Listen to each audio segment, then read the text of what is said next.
త్వరపడి బయలుదేరరు, పారిపోవు రీతిగా వెళ్ళరు.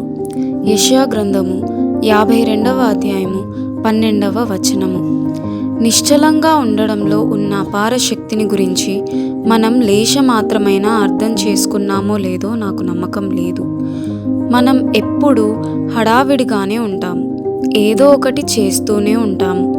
అందువలన దేవుడు ఎప్పుడైనా ఊరకుండు లేక కదలకుండా కూర్చో అన్నాడు అంటే ఆయన ఏదో ఒకటి మన పక్షంగా చేయబోతున్నాడన్న మాట. మన క్రైస్తవ జీవితాల్లో మనకెదురయ్యే సమస్య ఇదే. దేవుడు మనలో పనిచేసే అవకాశం ఇవ్వడానికి బదులు క్రైస్తవులమని చూపించుకోవడానికి మనం ఏదో చేయబోతాము. ఫోటో తీసేటప్పుడు కదలకుండా కూర్చుంటారు కదా మీరు. మన విషయంలో దేవునికి ఒక శాశ్వత ప్రణాళిక ఉంది. మనల్ని తన కుమారుని స్వారూప్యంలోకి మార్చాలని. ఇది జరగాలంటే మనకై మనం ఏమీ చేయకూడదు.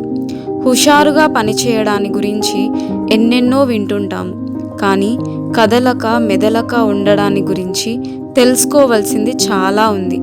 కదలకుండా కూర్చో ప్రియకుమారి, ఎదురు చూసే ఈ రోజులు వ్యర్థం కావు. నిన్ను ప్రేమించేవాడు నీ అవసరాన్ని మనస్సులో ఉంచుకున్నాడు. ఆయన కదలక ఎదురు చూస్తున్నాడంటే అది తన ప్రేమని నిరూపించడానికే. కదలకుండా కూర్చో ప్రియకుమారి, నీ ప్రియప్రభు చిత్తాన్ని అన్వేషించావు. ఆలస్యం వల్ల అనుమానాలు చెలరేగాయి నీ మదిలో. విశ్వాసాన్ని కుదుటపరుచుకో. ప్రేమామయుడు, జ్ఞానవంతుడు, నీకేది మంచిదో అదే జరిపిస్తాడు.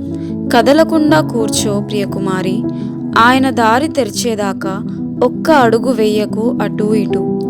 దారి కనిపించినప్పుడు ఎంత చురుకు నీ అడుగు, ఎంత తేలిక నీ హృదయం. ఎదురు చూసిన రోజుల బాధంతా మర్చిపోతావు. కదలకుండా కూర్చో ప్రియకుమారి, ఆయన కోసం ఏ పని సాధించనున్నావు? అది కష్టమే, విలువైనదెప్పుడూ అమూల్యమే, నిజమే. కానీ ఉంది నీకు ఆయన కృప. కఠినమైనవన్నీ అతి మధురమవుతాయి నీకోసం.